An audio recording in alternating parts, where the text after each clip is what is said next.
Hey everybody, welcome to Let's Debate. Sorry, I don't have my cam on. There we go.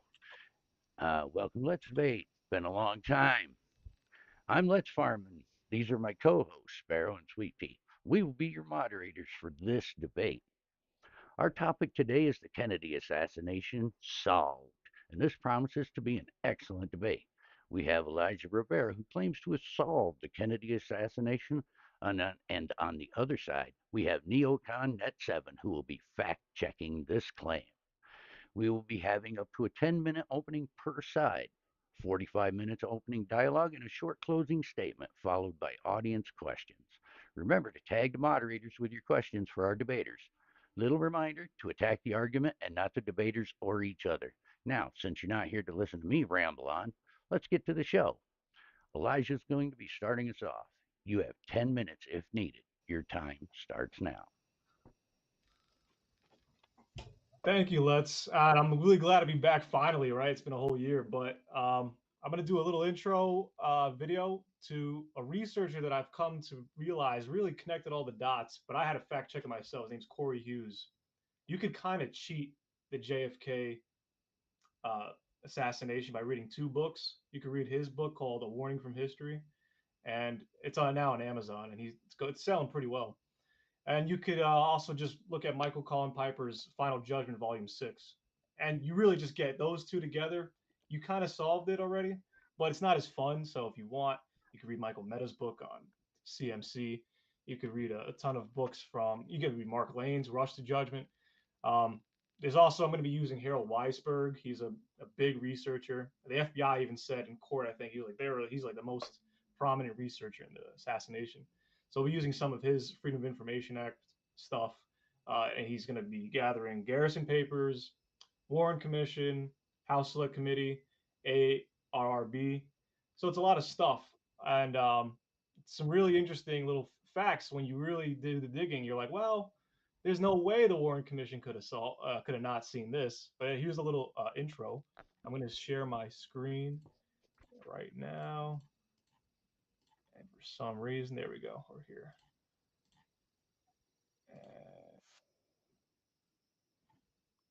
Right there. I didn't get the notification here. Why didn't that come up?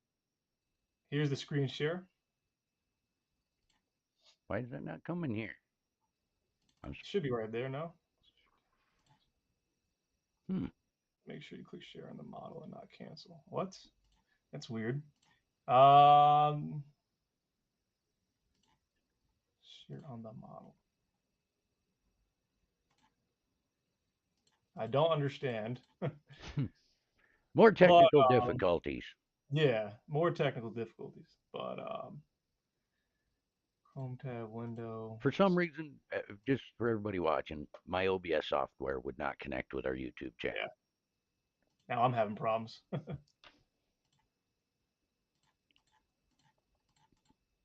All right, that's okay. Oh, hold up. I think we got it. Share. There it is. Yes. There it is. Now here's the little intro video I made with some music, and I'll let it play.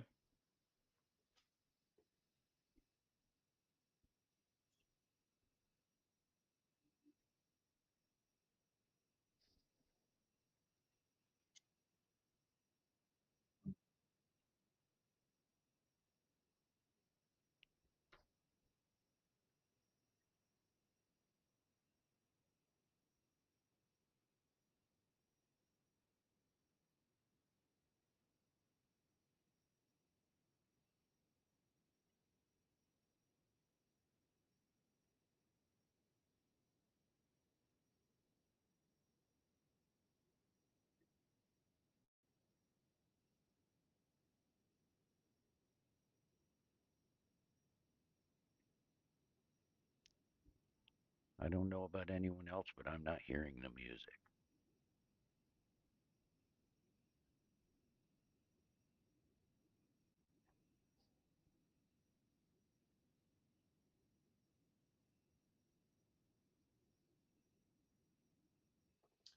There you go. That is Corey Hughes' work. And it's a lot of good stuff in there. If anyone's an intense JFK researcher, you should be crawling out of your seat. And let me stop the screen share. But here, I'll get into the main things that I want to cover in that specific little intro there. Now, you probably have seen some names you've never heard of, right? You had Rabin. Like, who are all these guys? And we'll get into that. But I do want to kind of debunk the Warren Commission first because it's going to center around there. Earl Warren, he's a judge, and he pretty much made the commission. But this was on behalf of J. Edgar Hoover, who unfortunately was blackmailed by organized crime. Meyer Lansky and Frank Costello. They had some bad blackmail on Hoover, and we could understand that. There's even some pictures of him wearing some Crocs on a beach. And back at the time, you got to remember the time frame, the 60s.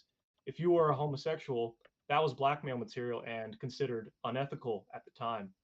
So it really does seem like J. Edgar Hoover was having an affair with Clyde Tolson, who then became, I believe, deputy or FBI director after Hoover. And Earl Warren, he signed Mickey Meyer Cohen's bond to get bailed out of Alcatraz. He was the only prisoner to legally escape. That's bad because Mickey Cohen, the bag man for Mickey Cohen, was Al Gruber. He was one of the first people Jack Ruby called right after he was arrested. So now you really start to think, uh-oh, there's something here. How did the FBI miss this? Well, of course we know. Lansky and Costello. Meyer Lansky is the top mob boss of organized crime at the time. And he took over some Italians' position at the time. He killed them with Bugsy Siegel. And then he took over most of New York, Chicago, you name it. And he was there in California. That's why. And so Al Gruber was the bagman, and he was called by Ruby. And the House found this out, and they're like, well, that's weird. We should discover that. But another thing in the Warren Commission, there is an anti-Kennedy corporate lawyer named Albert E. Jenner. He was a senior counsel Warren Commission staffer that was responsible for looking into the backgrounds of Oswald and Jack Ruby, also known as Jacob Rubenstein, to ensure they both acted alone. So you can discredit it with just that, but not just that. We also have the man who got the magic bullet, also as CE 399, Commission Exhibit 399. His name is Arlen Specter. Arlen Specter didn't even get the right bullet because O.P. Wright said the bullet that he saw, which was CE 399, was not the bullet that he gave to the Warren Commission. So where did he get it from? And you have all these flaws. Another one, Dave Yaris was interviewed by the Warren Commission to get confirmation on Jack Ruby. Dave Yaris was Jack Ruby's childhood friend. Why would you interview him? I don't understand all these screw ups. But then you also have the supposed Lee Harvey Oswald. Was he the killer? We don't really know. Maybe we do if we get into some of the stuff today. But Oswald had a 201 file. A CIA 201 file is a file on employees of the CIA that they need to watch in case they go rogue or do something unethical. So if there's a 201 file on Oswald, and that means he's a CIA employee, which also makes sense because George de Morgenschild was also a CIA employee, and he got referred by another agent that he's okay to make contact and deals with Oswald. Now, it's almost undeniable when you also look at where Oswald went during the time of Russia in the 1960. There was a project the CIA was running called AE Balcony. AE Balcony pretty much was just getting native-speaking Russians or Latvians or whoever and train them in the U.S. Usually naval intelligence would do this, and that was true. You could look at Redskin, Navy ran that op, and then it went and gave the CIA. The CIA just borrowed some people from the Navy, which we kind of see from Oswald because another thing, Oswald contacted a person who was part of Navy intelligence at the time, or Army intelligence, but was working on Navy intelligence operations, which was to send people to Russia so they can be defectors or assets and try to be a double agent. And they were expecting the Russians to just flip them or try to flip them. Anyways, you have all these CIA ties. Then you have Alan Dulles, who was a Warren Commission staffer as well. On the he's on the Warren Commission. Alan Dulles was director of the CIA, and he got into a lot of trouble with Kennedy because Kennedy screwed up the Beta Pigs invasion, and it wasn't really his screw up. It was more of the fact that organized crime screwed it up, and they had Kennedy take the blame, and it was a mess. But we can get into so much more of this stuff. I'm also going to get into other bullets that were found at the time. We have researcher Anne Marie Kuhn-Walko, who found 7.65 round FBI envelope saying it was found in Dealey Plaza I think it was 7 or 12 days after the assassination. How is Oswald's Carcano rifle that has 6.5 rounds shooting 7.65 rounds? That doesn't make any sense. So what could have shot it? Well, if we look at Officer Boone and Weitzman and all these guys who said we saw a Mauser shoots 7.65 rounds. There's even one exhibit in the Warren Commission that talks about a Mauser being reported, which means they were correct. They did find a Mauser. There was also an Enfield 303 that was brought in. That was Oswald's friend's rifle at the time. And the thing is, like, okay, hold on a minute. There's a Johnson 30-06 found in the roof by one of the officers, a Mauser, Oswald's Carcano, and an Enfield 303. How the hell does anybody even believe that Oswald was a lone rifle and there's 3 bullets? There's also so many other bullets. There's the House Select Committee assassinations. They found a bullet that was near the area in the underpass. They found a bullet on the right-hand side. If you look at the underpass, they found on the right-hand side. Where'd that come from? It had to come from somewhere, and it was a 6.5 round. So how is Oswald just randomly shooting all these bullets, then switching rifles? It's impossible. So it was not him, obviously. Then we can go to the FBI report. There was a handprint on the edge, on the top part of the rifle, not the butt, because on the butt or the wood stock, there was so many officers handling it. They screwed it up, and it was almost impossible to determine who handled to get any prints at all from that. The butt rifle. Okay. And, it's just so much information that I can't wait to get into. If we go to any specific one you want to get into. Oh, there was also a Johnson 30-06 rifle found by Lauren Hall. No one knows who Lauren Hall is. He's like a ghost in the assassination, but he should be known. We also have David Ferry lying about the Winterland Ice Arena. He somehow got from Houston to New Orleans in 3 hours, which is impossible for the cars back in the day. It's just impossible in general. You're not going to drive 3 hours and get to from Houston to the Winterland Ice. It's just it's not happening. And so that's why Garrison picked him out. And the judge in the Garrison or the Clay Shaw trial, he was like, well, looks like Clay Shaw professionally lied to the jury. And the jury bought it, unfortunately. Is this oral arguments or opening statement? But opening statements. But that's really it. We can get into any info. Oh, we also go to the fake money order, because that's the thing, right? Oh, you had a A.J. Heidel. Nope, that was fake. And I don't know why the Warren Commission didn't realize it was a fake money order. Oh, well, it's just so many flaws.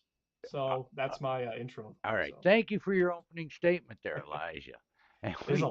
And we now turn to NeoCon NET7 for his opening. Take it away, NET7. The mic is yours. All right. Thank you, everyone, for your time. Ladies and gentlemen, I want to quote Lee Harvey Oswald himself when he bragged and he said, "I fight for communism." Let that emphasis be added, ladies and gentlemen. Ladies and gentlemen, there have been a lot of conspiracy theories talked about. There is the idea that Hoover was blackmailed. There was the idea that some CIA cabal, was out to kill John F. Kennedy. Ladies and gentlemen, the evidence still shows and has not changed. Lee Harvey Oswald was the shooter. There was no conspiracy. Lee Harvey Oswald's motive was he was a radical Marxist-Leninist terrorist. He was mentally disturbed. He had a history of violence. He did not fit in socially with society or with people. He was looking for a society to fill in. And by killing the president, he felt that he would be a hero to the Marxist-Leninist cause, to the Cuban Revolution, to Castro. And he tried to escape and failed, and was later killed by a also mentally ill Jack Ruby, who thought he would become a hero by killing the man who killed the president. Of course, that did not happen. Ladies and gentlemen, I appreciate my opponent's arguments, but they fall flat. For example, let's go off the idea that Hoover was a homosexual, okay? There is no evidence to show that Hoover was ever a homosexual or gay or whatever. Okay, this idea that somehow that the mob had photos of him in Crocs or this like inappropriate sexual manner, there's no proof of that. The idea also that the head of the FBI would be out in some public beach in a manner that would portray him in a sexually promiscuous or what would have been then considered very inappropriate and certainly scandalous position is just asinine and ridiculous. The idea that the mob orchestrated a hit also on the president is not true. Okay, for example, the Chicago mob, as we know, which is one of the ones that people um, do a lot of this conspiracy stuff with and say that they were somehow involved because they were mad that the mob's influence had been taken out of Cuba and they were trying to get back in there. The mob was being watched by the FBI. And in all their wiretaps, they talked a lot about RFK, a lot of RFK. I hate RFK, but they never talked about Kennedy. And not until Kennedy was assassinated, and it was at their shock that he had been killed. There was never a conspiracy. There has never been proven it. There has just simply been once again conspiracy. And let's look also at the idea of a file 201. This file, okay, is not an employee file. A file 201 is open on people who the CIA is interested in terms of their activities that are anti-American, not that they're an employee. There is no evidence of any file prior to December 1960 in which Lee Harvey Oswald was ever looked at the CIA as a potential agent or employee of any kind. And the file 201 that was opened in December 1960, that was not opened until a year after his defection to the Soviet Union. So this idea that somehow that the CIA were grooming this man, if you will, to be their secret agent on behalf of the mob, come on. This is again the realm of conspiracy, ladies and gentlemen, and that is what the arguments of my opponent come down to: conspiracy, smoke screens. Ladies and gentlemen, look at the man Lee Harvey Oswald. That is going to be my biggest point in this debate right here, is that there is only one person who killed JFK. Okay, he was a wife beater. He was a domestic abuser. He couldn't fit into the Marines. He couldn't fit into the Soviet Union. He hated working. He wanted to be a political hero for the Marxist-Leninist cause. He wanted to get to Cuba. The Cubans even didn't want him. He never found a place to fit in. He was going from job to job to job, not because he couldn't work, but because he didn't like working, and because he couldn't fit, and because he wanted to be this great Marxist-Leninist icon. He even tried to assassinate someone prior to Kennedy, a member of the John Birch Society, which he failed. And had his wife turned him in, JFK would have been alive. But ladies and gentlemen, remember this, is that the evidence has shown that Lee Harvey Oswald acted alone. He killed the president alone, and he tried to escape alone. Ladies and gentlemen, if there was a conspiracy to kill the president, which there was not, and Lee Harvey Oswald was a part of that, let us use our common sense here. Would Lee Harvey Oswald have been allowed to get out of that building and escape? Absolutely not. The first thing that would have happened is anyone a part of this conspiracy would have put him in a car, driven him off, and then taken him to his death, because again, dead witnesses don't talk. And also, why use the rifle that he bought using a fake name and through a mail order? It wasn't a great rifle, it wasn't a bad rifle, but it wasn't a sniper rifle, a military grade weapon to guarantee success. And if you're going to assassinate the president, you're going to make sure that you get the best sniper around, the best weapon around, but that's not what happened. Ladies and gentlemen, the issue is that this is a case closed, literally. And it's been this way since the Warren Commission proved without a doubt that Lee Harvey Oswald and Lee Harvey Oswald alone killed the president. And truth will trump conspiracy. Thank you. Well, thank you, Net7, for your opening. We will now move into the open dialogue where our debaters will have up to 45 minutes to cross examine each other. Debaters, please begin. So do you want to start on the money order, or would you like to start on you saying the 201 files are not employee files, even though we have that from Mary Farrell's FOIA request, that they are Okay, 201 so files? the Or employees? 201 file, as you know, is a file that the CIA opens on people that they're interested in looking at, not for potential job openings, okay? People that they are suspicious of, people who have engaged in activity, who they say that, maybe there's something that we should look at. You have to remember, too, that was not even open until a year after he defected. And not only that, in his time in the Marines, remember where he would have, in your mind, been recruited, okay, by the CIA, and he wasn't working on. He was not fitting in whatsoever. You know, he got into fights. He was reprimanded and he was punished on two separate occasions because of his behavior. And this idea, so why would the CIA or any secret organization for that matter recruit a person who obviously is mentally unable to listen to orders and mentally unable to fit into a military society? Because that's the propaganda saying that he's mentally ill. He actually worked at a lot of radar operation stations. He had high clearance coming from other CIA officers saying, yeah, he worked on the radar. Like, how do you work on U2 radar information but be mentally ill? And then how do you also learn Russian almost perfectly? And then his wife, Marina's like, yeah, I thought he was native because he spoke such perfect Russian. Russian's not an easy language to learn. My girlfriend speaks Russian. Don't understand what she says.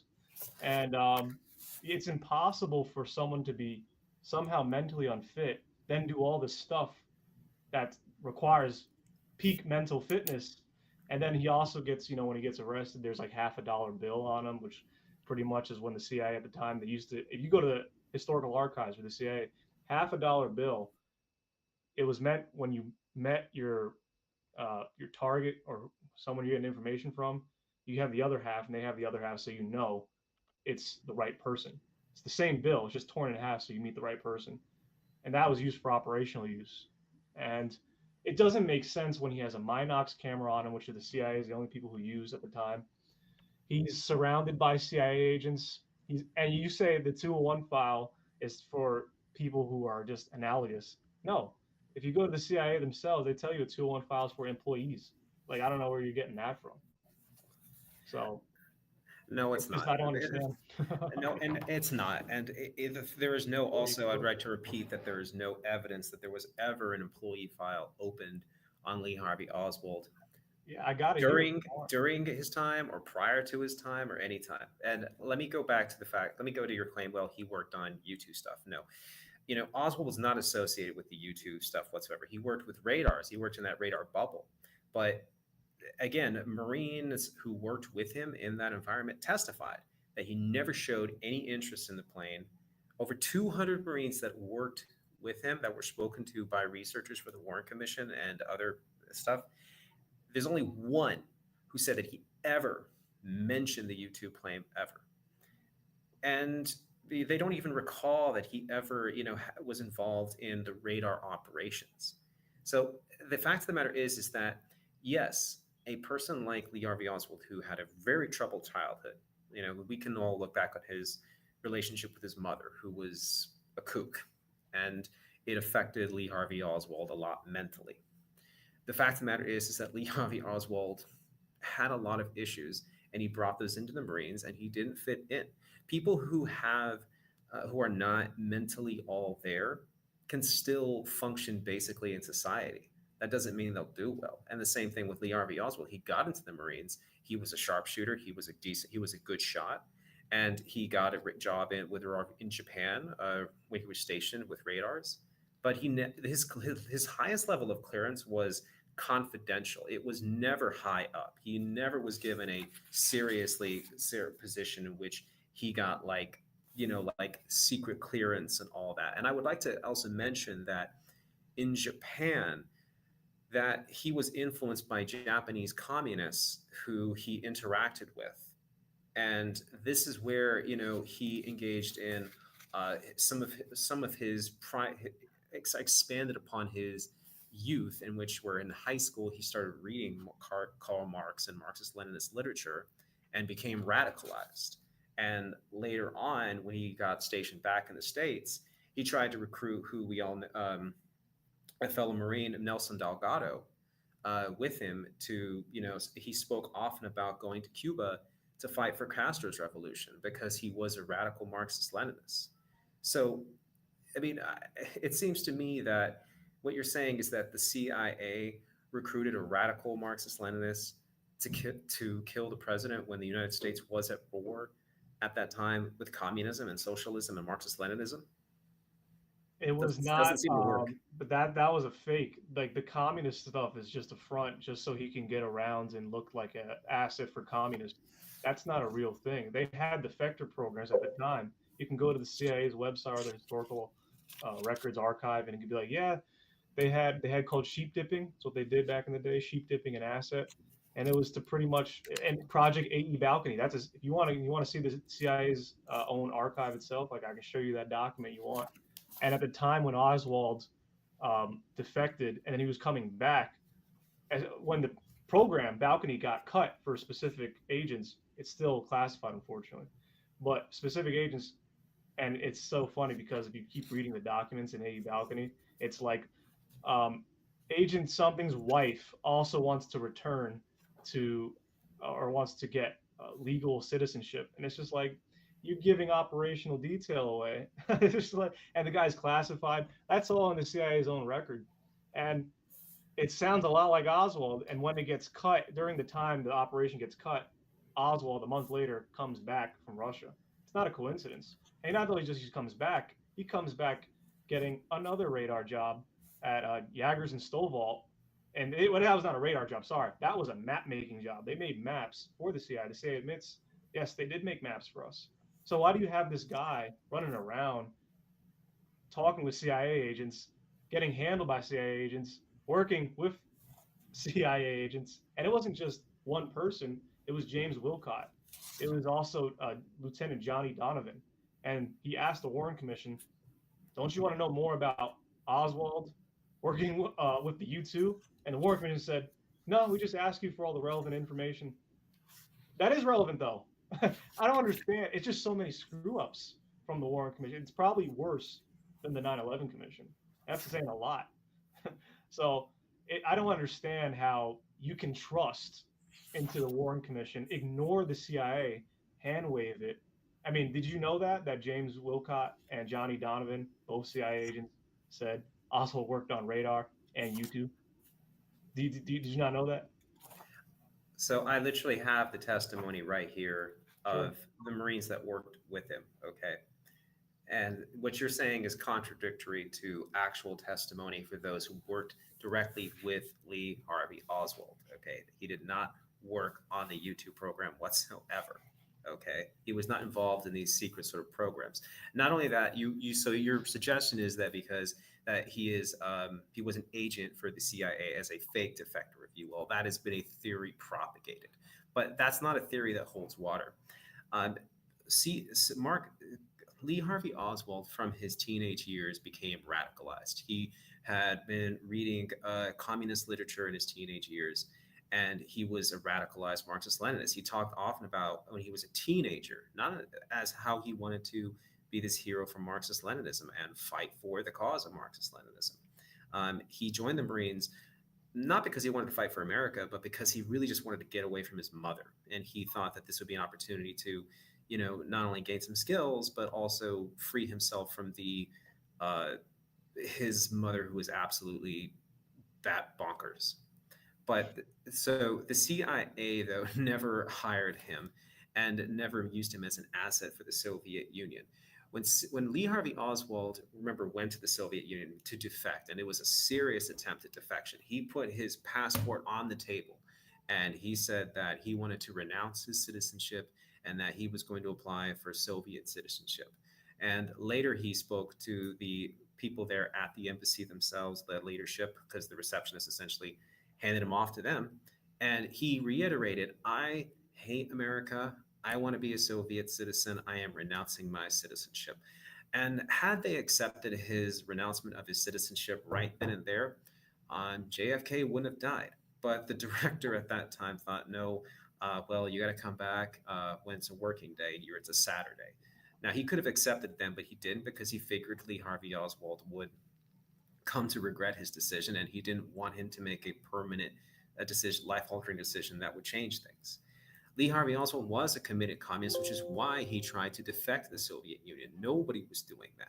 That wasn't a fake; it was a serious defection. If you go read his writings from that time, he was devoted to the cause of Marxist-Leninism. Now, unfortunately he didn't. Now, for himself and for the country, he didn't really fit in there either. The factories that he worked at in the Soviet Union, where he eventually got the permission and authorization to work, they didn't like him. They thought that he was lazy, that he really didn't apply himself, and that he really wasn't an asset. He really was more of a pain. And the fact of the matter is that they did not like him. He did not ingratiate himself to his Soviet hosts, and this is what caused a sort of disillusion with him with the Soviet Union, and he changed to Castro's Cuba later on. But he was a devoted Marxist-Leninist. In fact, when he came home eventually with Marina to America, he thought that he would come back to reporters and fanfare, and that they would be wanting to interview him about his experience, and he could talk about Marxist-Leninism and why his new theory at the time of a mixture of communism and capitalism would work. And there was no media presence. There was no great presence there for him. And he was like, and that's mentioned by his family who were there to greet him, that he didn't show gratitude for coming back to America. He was actually paying because he didn't get the popularity he was looking for. Lee Harvey Oswald, remember, was always a constant attention seeker. He was always trying to catch people's attention. He wanted attention and he didn't get it. Now, this narcissist who didn't fit into the Marines whatsoever, and he got a undesirable discharge, which he later applied to get overruled and was denied. The CIA recruiting this person, it's nonsense. And it's nonsense that it can be proven because there is no record of Lee Harvey Oswald ever being recruited to the CIA in any manner whatsoever. It's actually not nonsense at all. And they actually also had David Ferrie as a contract CIA agent who was using flights. But not only that, David Ferrie also was Carlos Marcello's pilot. Not just that, but David Ferrie also had some type of a friendship with Jack Ruby. It's just so many coincidences. It just keeps adding up. You keep going down the line. Oswald is photographed with Ferrie back in the time when he was in the Marines or joining the Marines. NPR has an article on that. And Carlos Marcello worked as the underboss for Meyer Lansky.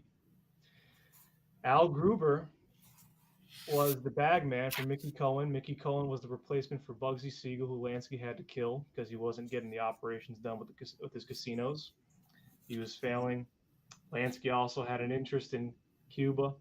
The anti-Castro Cubans supposedly were with Oswald at the time, even though there's multiple Oswalds like at the embassy. You ever see the picture of Oswald at the Mexico embassy or the Soviet embassy? Looks nothing like him. Anyone can look those pictures up on Google. He's like pictured Oswald embassy photo, Mexico, Oswald embassy photo, Soviet Union. They don't look like him at all. So why are they using double Oswalds and people calling themselves Oswald? There's a manual in the CIA called Doubles or something like that at the time. You can look it up, CIA using of doubles manual. And they would use lookalikes or people who could look, sound, or try to fake the other person or the other agent so they can be in two places at once and confuse your enemy intelligence, saying, well, how is one person here and here at the same time? Now they don't know who is where to trust. They don't even know their own sources to trust because you have contradicting sources if you have two people at the same time. That was an agency trick. So they can trick other intelligence agencies where their agents are in case they get caught, or maybe make it on purpose so one agent is safe while the other one he might be in danger or not, but he's not even the actual agent. He's just some nobody that the CIA got so they can have a lookalike while the other agent's doing operational work. So it makes a lot of sense. I mean, you can't just hand wave those facts. Also, Rose Cherami, who was a prostitute working for Ruby, was being borrowed by Sergio Arcacha Smith and Emilio Santana. Sergio Arcacha Smith was an FBI informant. Emilio Santana worked as a CIA contract agent. They were both friends and trying to pick up some drug dealer at a Pierre somewhere. And so, but they tossed Rose on the side, and Rose was a little drugged up, saying they're going to go kill Kennedy. They're going to kill Kennedy. The police at the time, they thought nothing of it. But then when the FBI found out Kennedy died, and they got the report that she was talking that these two people were going to kill Kennedy, the FBI went right after her and said, "What do you know?" And it all checked out. You could read Rose Cherami's report from, I think it was Lakeland. I forgot the FBI agent's name. You could look that up on Google as well. Rose Cherami FBI report. Um, it's just so many coincidences, and not just that. I can give you the House Select Committee specific document that says Lauren Hall's rifle, Johnson 30-06, was found on Dealey Plaza during the day of the assassination. That makes a lot of sense why you have a hole in the windshield. You have contradictory shots, or two different shots from left side and right side. How did James Tague get hurt? James Tague could not have gotten hurt if Oswald shoots for the side. All right, so if Oswald's over here and he's shooting, he couldn't pop one on the left side of Texas School Book Depository, run like in 2 seconds to the other side, pop another shot off, and then James Tague gets hit on the eastern side. I'm sorry, western side of the Texas School Book Depository. Doesn't make sense unless there was two shooters up there, and you actually have some eyewitness testimony saying there were two shooters. Two of them were playing with scopes. So you have a lot of confirming data. You also have David Ferry photographed at the grassy knoll. And he did that because he wanted to go towards the scene of the crime so it looks like he's innocent. He's just walking. But in reality, he was photographed there in Algin's photo. He's photographed there in the Allen's photo. It's on the JFK photo library on Twitter. You can get it or on Google if you want. I can send a link. But he's photographed there, and he lied. Why would you lie to the FBI and Garrison saying you went to the Winterland Ice Arena impossibly in 3 hours?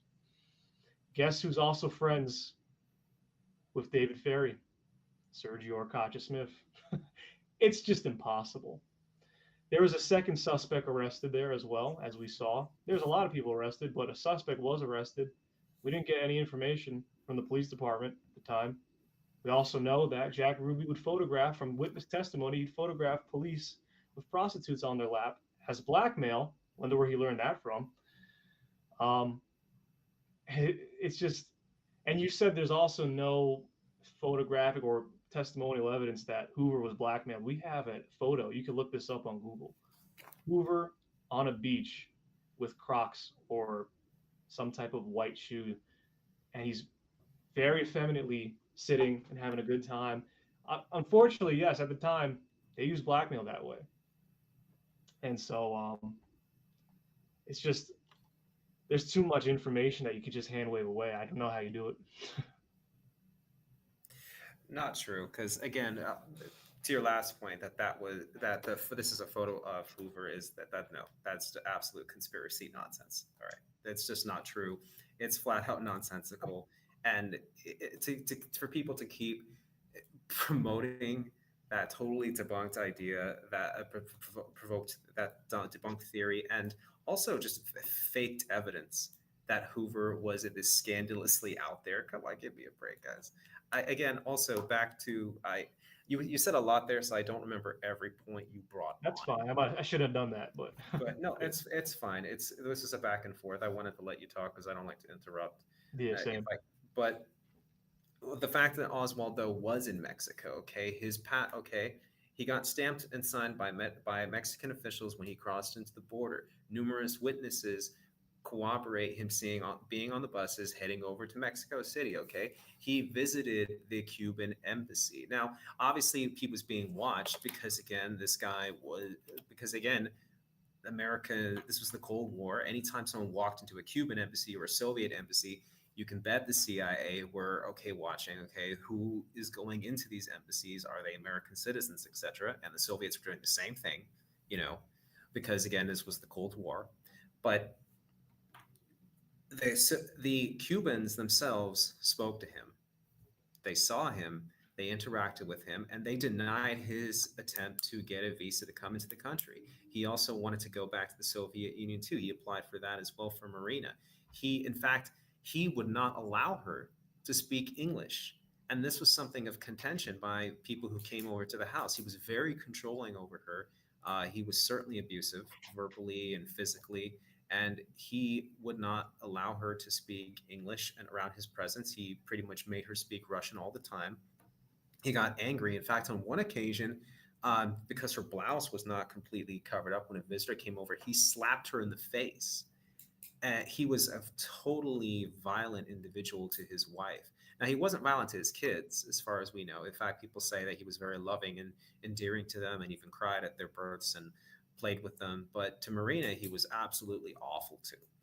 And when he went to Mexico, it was partly his way of trying to get to Cuba, because reality is that while he wanted Marina, he did not want to be with her. And he wanted to be part of this revolutionary activity, which is why he wanted to get that visa to go to Cuba. And it wasn't because the CIA were now planning this new conspiracy to send him into Cuba and be a secret agent. And of course, which he wasn't. It was because he wanted to participate in the Marxist revolutionary ideas. So the people who say, "Oh, well, no, that this was an imposter or a double or stuff like that," no. There were errors made in that there were multiple people going into these embassies, and there was one time in which a person was misidentified as Lee Harvey Oswald, but it ended up being that wasn't him. They put because they had been forewarned that this person might be going into the embassy, and then a person came out, and people who are watching who thought, okay, well, this must be the person, but it wasn't. But the reality is that people can say, oh, well, that's evidence of a double. No, it's evident. It's just an example of a misidentification. And he was there. We have proof of it. The records are there. And so unfortunately, what happens is that because there are, in any criminal cases, certain details and certain inconsistencies based simply on facts on the ground and the realities of life, we think that, oh, well, this is proof of its conspiracy. No, you may not have every single piece of the puzzle, because in life, just like in criminal cases, sometimes things get messed up. But that does not mean evidence of a conspiracy, nor does it show that Lee Harvey Oswald was faked and it was doubled and he was in America the whole time. No, the reality is that even Marina acknowledges that he went to Mexico. His Ruth Payne, who would later on take in Marina because she felt sorry for her, would testify too that he had talked about going to Mexico. And the reality is that once again, Lee Harvey Oswald failed to be that grand hero that he wanted to be in his mind for the Marxist-Leninist cause. And so on that fateful day where JFK came across, the place where he worked at, the book depository, he took matters into his own hands. He decided that he was going to become this famous Marxist-Leninist hero that would not only strike a blow, what he saw was Western imperialism, but he would strike a blow against the head of it, which was JFK. And that he thought in his warped mind that he would somehow be able to escape, and that he would get to Cuba somehow, and that he would be hailed as a hero by Castro, and he would finally be seen as this great man as he always wanted to be. And with regards to the rifle you mentioned, again, that was not a bad rifle. It was a decent rifle. In fact, the Italian Olympic team used that rifle for their competitions. He bought it because it was what he could afford, and it's unfortunate that he succeeded, but he did. And it's not just that; it's that he was caught red-handed. He killed the policeman right after killing the president to escape. He was caught, and the rifle was owned by him. So I think some of the biggest evidence that contradicts your theories, Mr. Rivera, is that the rifle was his. There's evidence that it was his. He owned it. He was photographed with it. I mean, the reality, his own wife photographed him, and she and Oswald's mother, remember, tried to burn the photos to burn the evidence, but thankfully they didn't burn the originals. And the police, and it wasn't the FBI or the CIA who found them; it was the Dallas police who found them. And the Dallas police had no reason to bring down Oswald. They were investigating this as a real crime. And in fact, they did a marvelous job. Did a horrible job. Here's another thing. You want to go to the money order that specifically he ordered the rifle from? I can show a screen share again if you want. I'll debunk it right now. Like, it's a fake one. It's very obvious it's a fake one. I had like Corey Hughes. He got the old school money order, and then he's got the photo of the actual money order that Oswald had, and he showed the differences. There's prints that are not correct. There's bleed through, which was not at the time. They didn't have that. They had a protected card slide. So like there was a lot of protection for the money order, and it did not fit this print what a real money order looked like. And did you read Oswald's notebooks? Have you read any of those? Yes or no? I have not, no. Okay. Well, in his notebook, he writes in stenography, and it's like you'll write a sentence, but the second word of every sentence is the message he's trying to get out or get to his handler or his boss at the time. And if you read it and you see like all the highlighted secondary letters in a word, you get interesting names like James Jesus Angleton, who's the number 3 in the CIA. Why would Oswald stenograph that name? He also has his secretary's name in there. Doesn't make sense. He can't just, he's not CIA, really? I mean, and if we want, you can go to the 201 files. Again, you say they're not CIA employee files. I have the CIA saying, yes, they are employee files. We can go right there. I mean, it doesn't matter what evidence you want to go to. We can pull it up. Like, you can go to each, like, any single claim. You don't believe me, I'll back it up. But, like, and that's another thing, too. Like, so if he's a communist, a crazy communist, why would he go after JFK? And JFK was soft on communists at the time. A lot of the right-wing politicians said that. He's too soft. He's too soft. The military-industrial complex said that. State Department said that. Like, everybody's saying he's too soft on communism. Not only that, we know he was soft in a way, but he actually wanted peace. He spoke to the Soviets. He had secret letters with the Soviets saying we want to denuclearize. And the Soviets had the same goal, denuclearize. So if Oswald's a commie, why'd you go after JFK? Why'd you shoot him? We don't even know he shot him. If you go to the FBI lab report, his cotton shirt is not on there. Like, there's barely any evidence. There's only one print of Oswald's, and it's at the end of the gun. So that doesn't make sense. There's like no print on the butt, or like the butt is impossible, or on the underbarrel. Like, it just doesn't make sense. Everywhere you look deep into the evidence, it's bad. JFK's jacket, there's 2 bullet holes. What's the name of that in the jacket? CE, let's see, real quick.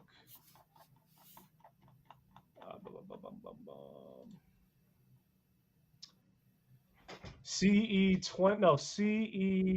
393, or an FBI exhibit C29. A detailed examination has now been completed to the clothing of President Kennedy. This material was delivered to the laboratory on the evening of 11/23/63 by a liaison who received it from Secret Service. The items delivered consisted of a suit coat, trousers, shirt, tie, belt, undershorts, a pair of shoes, pair of socks, blah, blah, blah. A small hole appears in the back of the coat and shirt. The hole in the back of the coat is positioned approximately 5 3/8 inch below the top of the collar and 1 3/4 to the right of the middle seam. So that shows 2 shots. And we also have a bullet found on the back ear of Kennedy. That's in an FBI or a Secret Service memo, I believe. It's just like, how you have all these bullets, and it just doesn't make sense how you have all these bullets, these rifles found, the police are bringing them in. The FBI finds Lauren Hall's rifle there, and they just say, no, it wasn't used in the assassination. How do they know that? How is his rifle just sitting there? And he supposedly had this alibi that he wasn't there. There's a lot of people involved.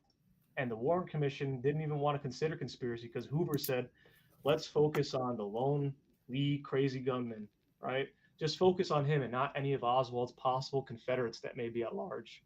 Anyone could look that up. It just really doesn't fit with reality. Like anywhere you go, it just doesn't fit at all.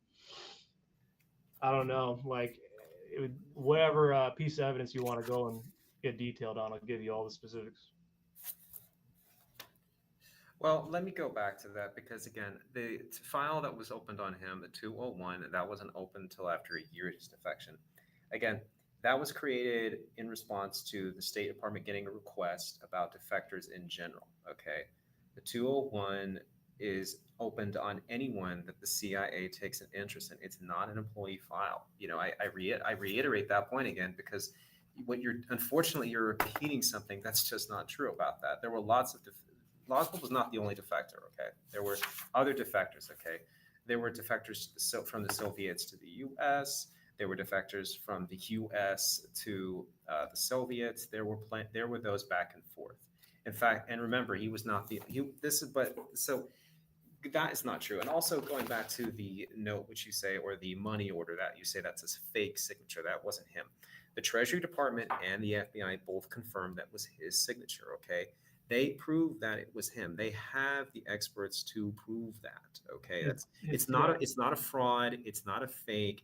It's actually, it was his. They can prove that. And not only that, Marina herself, okay, his wife, proved that the rifle was his. Okay, she said that he owned a rifle and that he purchased it. She photographed him with that rifle, and she tried to. And if that was not him, if those photos had been like edited by them or faked or whatever, then why would she take the time to burn them? Remember, when she was put in a hotel with Oswald's mother for their own personal protection in the aftermath of the assassination, you know, she burned those photos thinking she was burning the evidence. She was trying to protect her husband. You know, and also in essence protect her because she was worried she might be deported, being the wife of the person who may have killed the president. You know, why take the time to do that? It's because it was his. He owned it. He purchased it. That's not up for dispute. The signature is not up for dispute. Even if you hold to that theory that the signature was not his and that he did not purchase it, which the evidence disproves, then why did he have that in his house? Why did his wife verify that he owned it? Why did he have it there? Why did his wife try to protect her to burn the evidence of his ownership of that? It's because he owned it. That's not up for dispute. That's just a fact. The reality is that based off some questions I'm seeing here, that the reason that Oswald wanted to kill Kennedy, and you keep saying, oh, it was, you know, that you keep trying to point to Hoover. No. Kennedy was assassinated for one reason, and that was because Lee Harvey Oswald, and I keep going back in circles with this, but because it's the fact, he was a radical Marxist-Leninist. He wanted to be a hero for the Marxist-Leninist cause, and he thought the way he could do that was by killing the president. It was a decision that he did not plan out months in advance. It was something done very quickly within a week, but it was a decision that he made, and when he decided to do it, he went forward with it, and unfortunately, he succeeded. You know, the reality is that, you know, he was a lazy bum. You know, he kept going from job to job, not because he kept getting fired, but because not because he was being persecuted. It was because the reality was he just didn't like to work. You know, he applied for unemployment benefits from the state of Texas and from Louisiana, despite the fact even when he was working, because he at the end of the day, you know, he just wanted to be this political icon. He wanted to be known as a hero. He didn't like the idea of being a worker, even though he championed so-called proletarian Marxist Leninist rights, you know, the fact of the matter is that he tried to even infiltrate anti-Castro groups because he thought, oh, I can maybe be a spy for Castro and, feed information to them, and do that.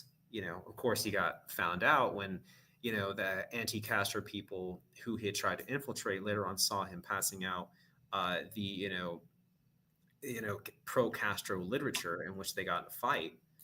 And the reality is that there's the idea that the CIA or anyone would use Lee Harvey Oswald, a guy who was a serial domestic abuser, who got kicked out of the Marines. Okay, he was given he was not given an honorable discharge. He was essentially booted out of the Marines. He got something slightly less than a dishonorable discharge, but he could not fit into society in general. He was a serial loner.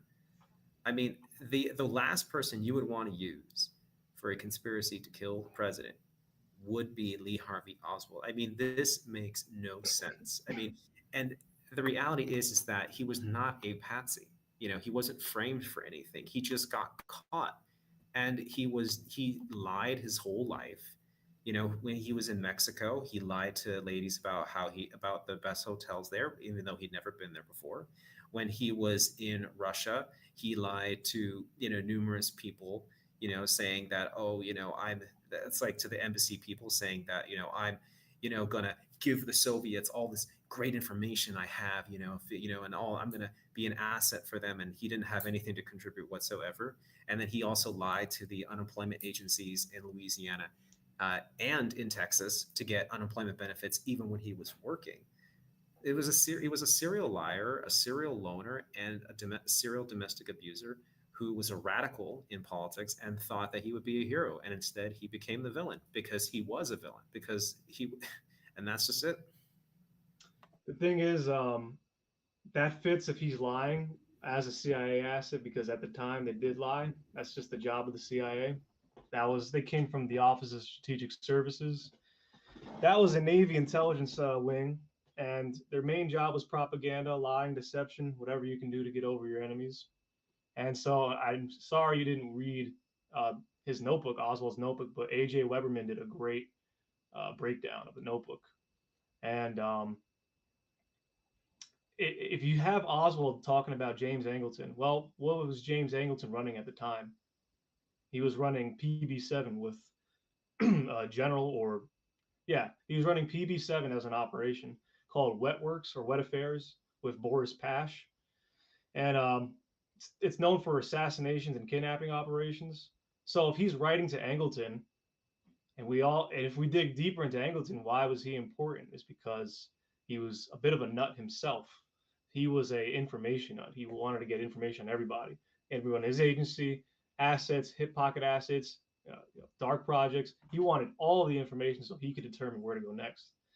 But if we dig more deeper in Angleton, he was stealing information from a different wing that was supposed to get foreign affairs or Middle East affairs, and he redirected it to his office. He was stealing Middle East information from a different agency, from a different part of the CIA to his wing. And why would he do that? Well, Angleton had a bit of a Israeli, let's say, love affair. Some people in the agency even complained, saying, Angleton's a traitor. Why would you let this spy take over my stuff? Blah, blah, blah. You can look that up. Angleton, the intelligence asset with Israel. You can look that up on Google. Who had the most to gain? Wasn't the CIA? They didn't have the most to gain, even though they did work with organized crime in the Bay of Pigs invasion. That's known.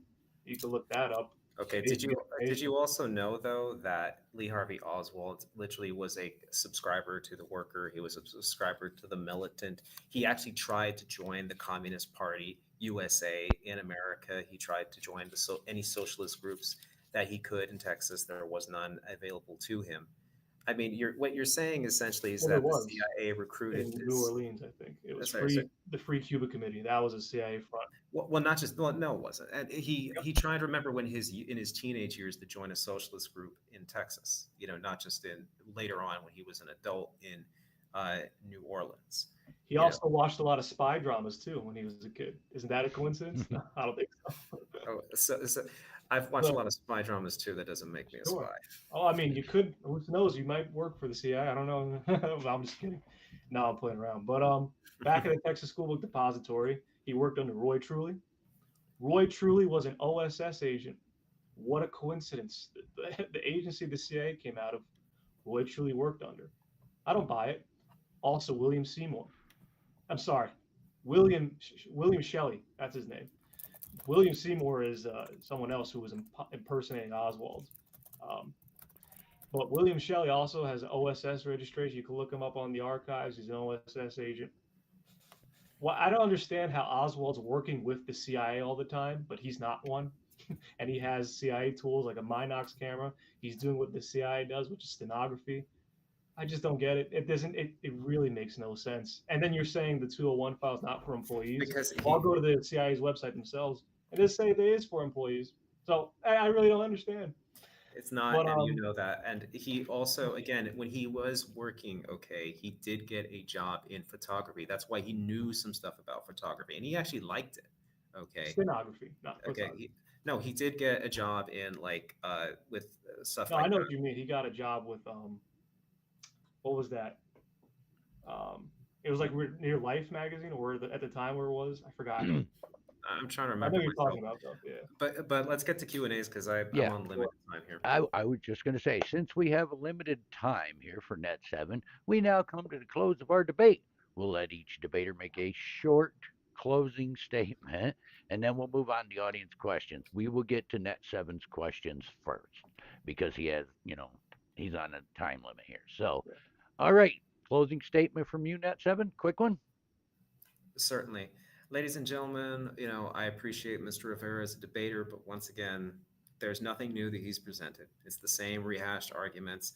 Lee Harvey Oswald was a CIA agent, and the CIA was working on behalf of the mob, and they decided to kill Kennedy. Ladies and gentlemen, there's only one person who killed Kennedy, and that is Lee Harvey Oswald. Again, he subscribed to the militant. He subscribed to the worker. He was an active Marxist-Leninist in the United States. He tried desperately to join he tried many times to join the American Communist Party. He defected to the Soviet Union. He tried to defect to Cuba. Okay, this was a guy who was a committed Marxist-Leninist. Okay, who never fit into American society, and even when he got into communism, he couldn't fit in because he was lazy and because they just didn't like him because he did not ingratiate himself. This guy was not a guy who went to nightclubs and bowling alleys and stuff like that. Was a fun guy. This was a guy who wanted to be this famous intellectual. He read a lot. He spoke. He wanted to be famous, and and guess what? He decided to kill the president because he thought he could do that. And he thought he could get away with it. And this is what a person who is mentally ill and crazy does. The reality is that it's sometimes the simple answer is the right one. And in this case with the president, it's the only answer. Well, thank you, Net7. Elijah, would you like to make a short closing statement? Very short. We didn't really get to Jack Valenti. We didn't get to a lot of other names, but the most to gain from the assassination, even if you go through the Oswald route, if he was the one that did it, it was still Israel. Israel has a lot to gain after they killed Kennedy because there was a stop and the react. This is the stuff that might get it banned or whatever. I don't know, but we can make a risk. Anyways, the Dimona facility was getting inspected. Kennedy and David Ben-Gurion, who was the prime minister of Israel at the time, had beef over that. And then after Kennedy dies, Johnson goes in and lets them do whatever they want. They stole 93% of 97% of rich uranium from NUMEC. This is called the Apollo Fair. We got it from the Nautilus program, blah, blah, blah, blah. 2018 document that was released from Trump, I believe, talks about Homer Echevarria. Echevarria states to the FBI, our new backers are Jews. When they get rid of Kennedy, everything will be fine, or something to that manner. And I'm like, what does he mean by that? Well, obviously he knew what was going on. There's also a pre-assassination attempt in Chicago with someone who looks just like Lee Harvey Oswald. We'll get into that later, another time, hopefully. I can't wait to have another debate with Net maybe or someone else on that. All right. Yeah. Well, now we're going to get to our audience questions. We're going to do the ones for Net7 first. All right. Oh, let's see. Okay, So I, question for Net7. Why do the declassified telephone calls between Johnson and Hoover show that someone using Oswald's name was at the Soviet embassy in Mexico City and not Oswald? well, that's not true because again, there was a misspelling and also there was a misidentification with regards to people coming in and out of the embassy. And there's some questions about the CIA's agents there making those mistakes. But the fact of the matter is that Oswald did go there. Okay, he went across the border. He got his stuff stamped. Okay, it was official, and he also was seen by the Cuban embassy. Okay, the Cuban embassy. Okay, that's not up for dispute. Okay, that's official record. Okay, and the Cubans denied him the ability to come to Cuba because they thought that he was a problem because they had been talking with the Soviets as well because he also went to the Soviet embassy too, which was not too far, which was like 2 blocks I think away, and he also wanted to get a visa to go there too. He again, in fact, he had tried numerous occasions to take him and his wife back to Russia. He wanted to go back. And she did not want to go back. She wanted to stay in America. She was like, I don't want to go back. I like it here. And the reality is that the Soviets and the Cubans again talked with each other and the Soviets told essentially the Cubans what Oswald was like and who he was, and essentially the Cubans were like, well, this guy's not going to be an asset to us, so no, you can't come in. So while there were mistakes made, that is fact. He went to the embassy. He was there. That's not up for dispute.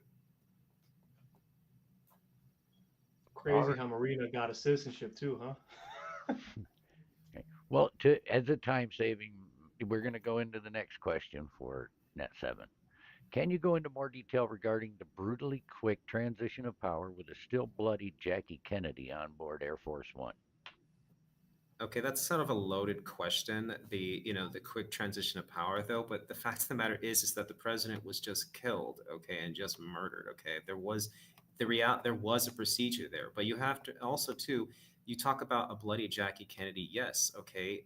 This is a woman who just saw her, whose husband was murdered right next to her. Okay, okay. But the reality is that a president had to be, there had to be a transition of power very quickly right then and there because this is the nation that is the most powerful in the world, the leader of the free world. So there was not this brutally quick transition of power in the sense that it says brutally in the sense that, oh, that there was some sort of machinations and stuff like that. No, the president, the president was the transfer of power was done because the president was assassinated, and therefore the next in line was the vice president. Okay, and obviously, there was debates on where he should be sworn in. There were some saying that he should be sworn in right there and there, and they were saying no, we should do it on the Air Force One, and they were saying no, we need to go back to Washington and make this all official and stuff like that.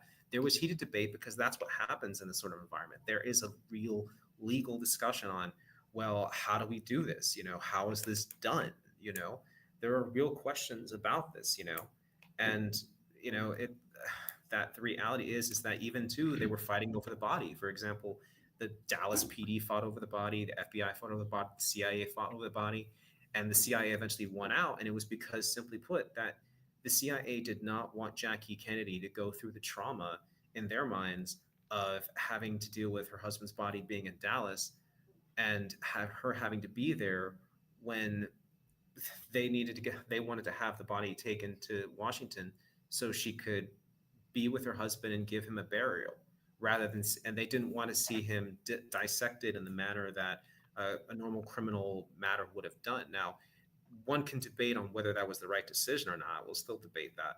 But the reality, but that was the decision made, not because there was this brutally quick, this suggestion that, oh, conspiracy. No, it was because the president had been assassinated. There were personal, emotional bonds with this going on here and real political debates going on here. So this is not something you prepared for. This is something that happened. Okay, next question. What do you believe is the specific reason Oswald may have targeted Kennedy for assassination? Well, I said it before. He was a Marxist Leninist who wanted to be this great hero. In fact, he tried to kill a member of the John Birch Society. Remember, before that, he tried to assassinate this guy, General Walker, I think. And the fact of the matter is that had Marina, he told Marina what he did, and he failed. And the reality is that had Marina turned him in, we wouldn't have had JFK assassinated. But she, once again, made a bad decision because she was a battered woman. She thought that she told him, "Well, if you do something like this again, I'll turn you in." But the reality is that she was a battered wife. She wasn't going to turn her husband in because he beat her on numerous occasions, and this is why she eventually decided to try to get away from him, be with Ruth Payne, because he beat her for the most trivial reasons. In fact, one time, like I said, he beat her, he slapped her across the face with another person there simply because her blouse hadn't been covered up fully. And one, she eventually, when she was reported having a black eye once, and she said, "Oh, well, I hit a door," but no, it was because Lee Harvey Oswald punched her in the face. All right, and the last question that we have for just you, Net7, is why would a radical Marxist Leninist return to the U.S. lamenting the lack of nightclubs and bowling alleys and be granted a repatriation loan? Well, he didn't lament the lack of nightclubs and bowling alleys. In fact, when he was in the Marines, his fellow Marines reported that he didn't really go out to nightclubs often. He went to what was known as once he occasionally visited a club where he met apparently a transsexual and stuff like that. And that was something that a lot of people in the Marines suspected, like his fellow soldiers thought he was gay. Uh, but and so but the reality is that he was not a nightclub person, not a party goer. Well, before we start the Just Elijah questions, there's one for both of you. Is there a possible middle ground? Yeah, I even gave a possible Oswald route, and it ties back to Israel. So, yeah, if it's Oswald, then there's a reason he was hired, and he's writing um, Angleton's name in his notebook, stenography. Oh, let me also go back to the real quick the claim that he was this party goer too. He wasn't. All the Marines that knew him said that he was a loner. He liked to read. He liked to play chess, but he was not the kind of guy who went to nightclubs or bowling alleys. And when he came home, he didn't lament that. When he came home, he lamented that there wasn't press and people out there asking about his experience in the Marxist-Leninist system and communism. And he didn't get that opportunity. And he also repatriate. He got a loan he ended up getting loans from the Red Cross to come back because the Red Cross essentially assists people trying to uh, get back home. And he decided that he kind of had a disillusionment with the Soviet Union in the sense that he didn't fit in there either. He later regretted his decision though, and he wanted to go back, and they didn't want him back, and so he tried the Cubans, and they didn't want him even. So once again, I P. Barnes is trying to suggest, oh, he wasn't this Marxist-Leninist. No, the evidence clearly shows that, and this is. But is there a middle ground? I no, because the facts are kind of what they are now. People have argued that the reality is that um, this is a criminal case. The criminal cases sometimes have shades of gray, but they don't necessarily have middle grounds. Because again, when we're talking about murder, there's the reality is that there's people who committed it and there's people who didn't. And Lee Harvey Oswald committed it. Like there were people who gained by it. There were obviously because the reality is that some people didn't like the president, but that does not suggest conspiracy to kill the president. That there's one thing to say that some people would have liked to see Kennedy die. For example, communists did hate him because people gave the right gave him flack for not fighting communism enough, but the left certainly hated him because because he did at least tacitly try to combat communism in Vietnam, although he eventually decided he wanted to pull out, and that didn't occur because he died. And he was going to wait until his second administration to do that because he didn't think he could win re-election if he did that. But that's the thing right there. Now, murder cases can't really have a middle ground. They have shades of gray, but never a middle ground because it's just the fact: did the person commit the murder or not? Well, now we have some really interesting questions for Elijah. One Okay. one question just before net. Do you think it was a mistake for Oswald to not get arrested because he'd pretty much be a traitor if he renounced his citizenship, goes to try and be a spy and give the Soviets everything he knows about the Marines, as he stated?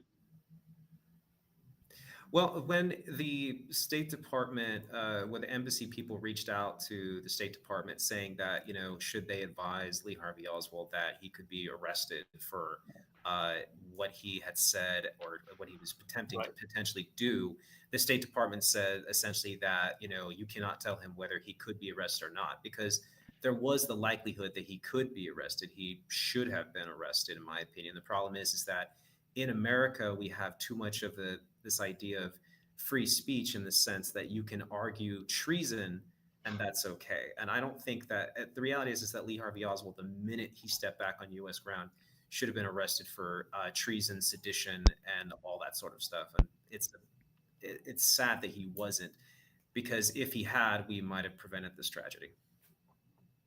Okay. Cool. All right. Question for Elijah. What knowledge do you have of the terminal ballistics of a 6.5 Carcano cartridge and its behavior, such as ricochet potential? I'm going off the House Select Committee's report on the 6.5 shell. I'm also going off the FBI's report. So I'm just trusting into those sources. I didn't actually shoot a 6.5 round at some concrete. By the way, that concrete that hit the slab near James Tague, it's missing from the FBI archives. How? Beats me. It's a small little slab. But then the FBI reported saying the reason it's missing is because we had to make room. Total nonsense. The vault is big enough for a concrete slab. They're lying. But yeah, I'm just trusting the FBI, the House Select Committee. All right. Next question for Elijah. You state Oswald is somehow extremely fluent in Russian, yet in the documented encounters with him, they only list him speaking broken Russian. Yeah, but Marina says he spoke perfect Russian, so that's part of the documentation on him. Yeah, And he that's not goes up for in and dispute. he's living He there spoke in fluent Russian, yeah. yeah, he's going in and he lives in Russia pretty fine. He's not making a hard time over there. If he speaks broken Russian, is that why Marina was his helper, or like, is that an excuse? Well, you also have AE Balcony, which states that an asset and his wife wants to come back during the time Oswald was in Russia. He went to Minsk, and then he went to the he went to Minsk first, I believe.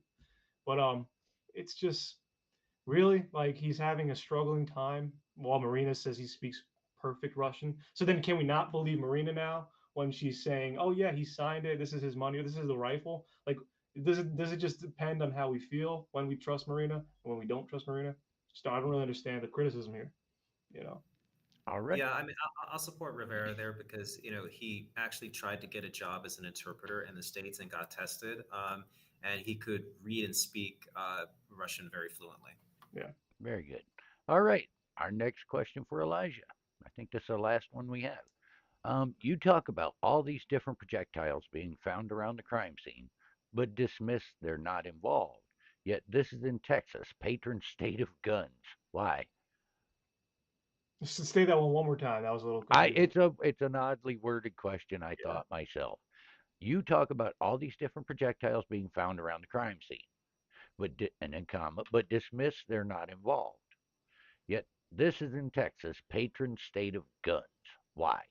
Sure. If you go to the Texas, um, Dallas Police Departments or the FBI too, station in Texas, if you go through their records to see was there a 6.5 round shot in, or just a gunshot or guns found way after the assassination, not in Dealey Plaza. There was no criminal record of people shooting Carcano rifles or Johnson 30-06s, and they're just shooting at each other in Dealey Plaza. There's no record of that. They either missed the bullet there, which is, it makes sense. It's a small bullet. It's damaged. It makes sense if they missed it. So the House Select Committee did find this bullet, and the specific person who gave the bullet, his name was, I'll get right there. Actually, I found another question too, by the way. Oh, nice.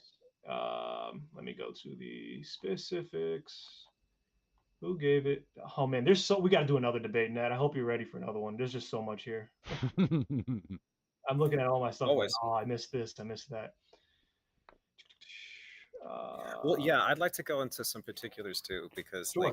there's so I got there's the name. much. His name is Richard Lester. So on volume 7, page 357, 358 of the House Select Committee Assassinations, they found this bullet fragment in 1974 near the Triple Overpass in Dealey Plaza.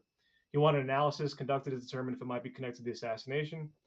When he turned it over to the FBI obtained the bullet fragment compared to the Mannlicher Carcano test fired bullets. They found that the Lester bullet was a jacketed soft point or a hollow point sporting bullet, but the Mannlicher Carcano was a full metal jacket military type. So this wasn't even the bullet that Oswald fired. Yet there's no record of a shooting in Dealey Plaza with a similar type of rifle. So it's got to be part of the assassination then.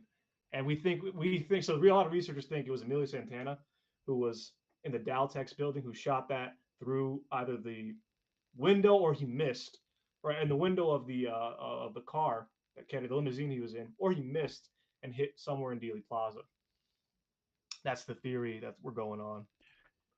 All right, and here's another question for you, Elijah, and I'm not sure I can pronounce this one word in here. It says, are you talking about steganography? Steganography, because stenography is just writing in shorthand. Correct. Steganography. That he corrected me there. Thank you for that. Okay. Yeah, can I also correct Pete Barnes in the chat real quick? Because he keeps saying that, oh, he wrote in his diary that he missed the bowling alleys and the nightclubs and that he was this great person, okay?